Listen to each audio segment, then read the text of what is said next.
I think they spent like $200,000 on it, including the car, to get it up to 1200 brake horsepower if you put the E85 in it. Sounds like right.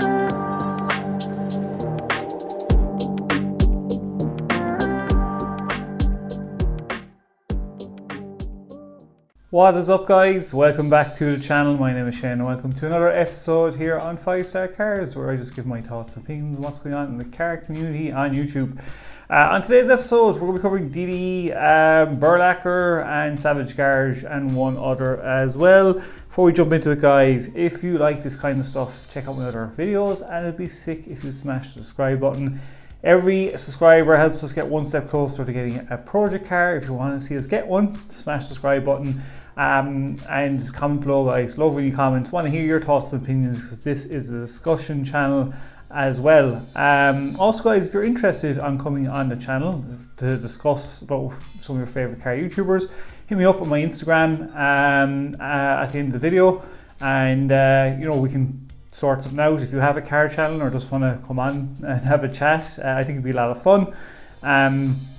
Definitely something that you want to do, and please do, guys, please suggest in the comments below. I'm looking for car channels under 1,000 or under 10,000 subs, so I can start covering, to broaden the range of more channels to cover on this channel as well. So jumping into today's episode, or today's first off the bat, we should be covering DDE. So they just released a video, and yeah, Dave has gotten a new car, a 9-month project working on their R35.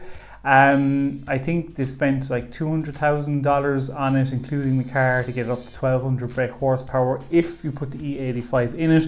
I don't know what it's running with 94 octane on it, but the thing looks like it's pretty bonkers.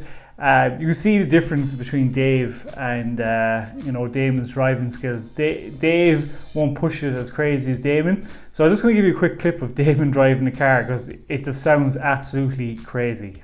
It's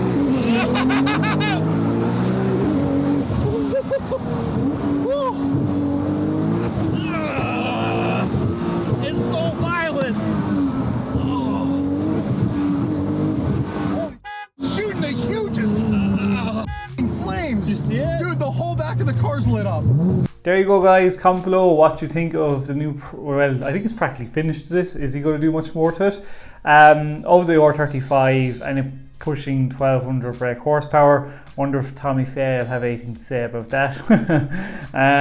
But yeah, it's a mental project. It really shows how much power the R35s can really put out when they're tuned properly. But that engine was built probably from the ground up, like with the amount of stuff that's been put into it, especially the money that was put into it. So yeah, it's just insane, and the way Damon drives it like a madman as well.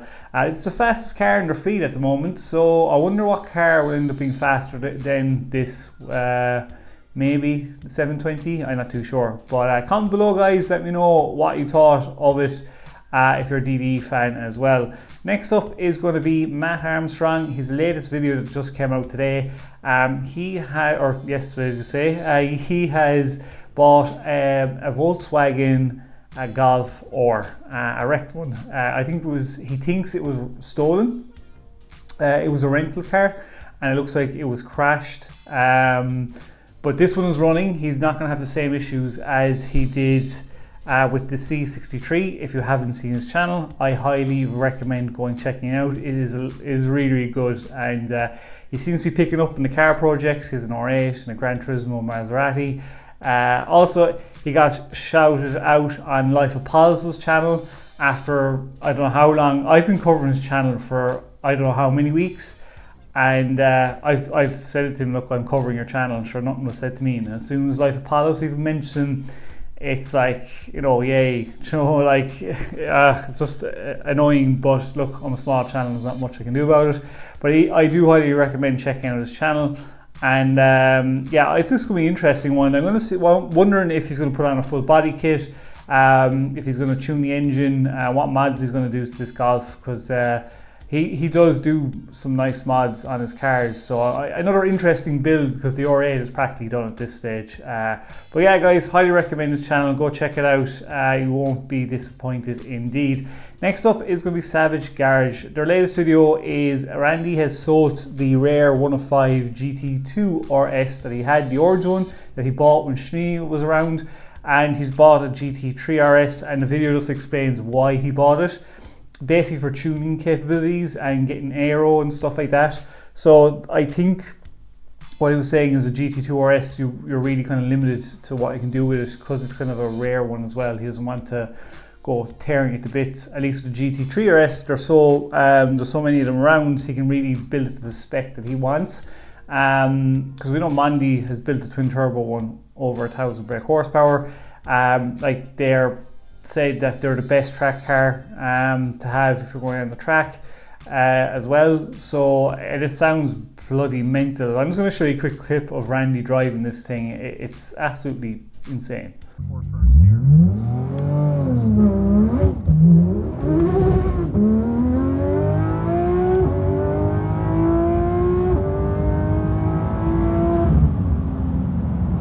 And there you have it, guys. What do you think? Are you, if you're a Savage Garage fan, are you glad that he sold the GT2 RS and got in the GT3 RS?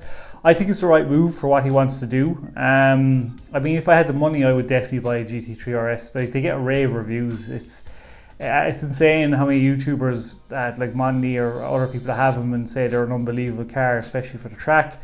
I mean, you know, it's going to be interesting how well this comes out, what power he gets out of it, and the aero mods he's ordered, if he sticks with the same colour, which he probably will.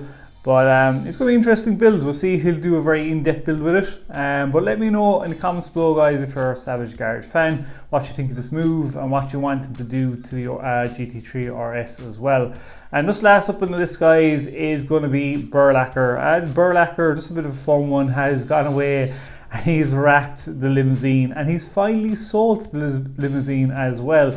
I think the guy's name was Sam or something like that. I've never seen him before, but yeah, it's sold and it got wrapped in Stradman purple, and it actually came out really nice. It looks way better. I'd say if this guy fixes up the limousine, fixes up the engine, and does up the inside of it, like modernizes the inside of it, it'll be a really sick limousine.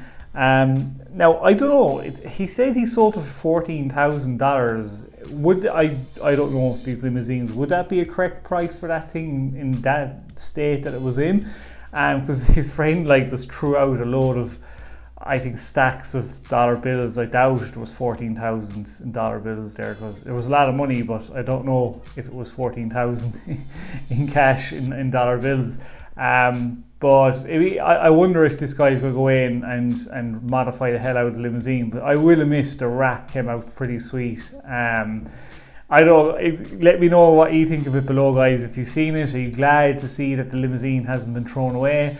I think I was just kind of shocked how well that came out. And I said it before, guys, when we get a project car, the first project car, I'm pretty sure I will probably go the Stradman satin chrome purple for the first one, just for my first project car. The next one after that, I'll let you decide the colour, but for the first one, I think I'm going to go with that colour. I really do love it. It just goes with nearly any car you put it on. It's such an amazing colour. So fair dues to Burlacker. I think it's, as I said, I'm pretty sure it's sold. Wrap came out awesome, and fair dues to him for doing it as well. And also then, I think we're Stradman's next few episodes are going to be him putting the wide arch kit on the Aventador also. So, you know, we've got that to look forward to as well. A lot of YouTubers haven't really, obviously coming into the new year, I've checked a lot of car channels, and guys, comment below if you've noticed the same. I know you're coming out of festive season and it's the new year, but you find some car channels are very slow to post. Like, they haven't posted in 3 weeks since Christmas or whatever. Like, I'm looking for content like the cover, and not a lot of them have posted in a while that I follow anyway. So, you know, it's kind of frustrating. But let me know if there's any channels that you feel are the same, some of the big channels, but just something I noticed as well. But that's it for today, guys. Again, thanks very much if you watched the end. Again, if you're new, smash the subscribe button, please. It was just love it. It was just be very, just give the channel a chance, is all I'm saying. And like squad and my usual commenters, please do comment below. I love chatting to you in the comments. So guys, until the next episode, stay safe, peace out, and keep it lit.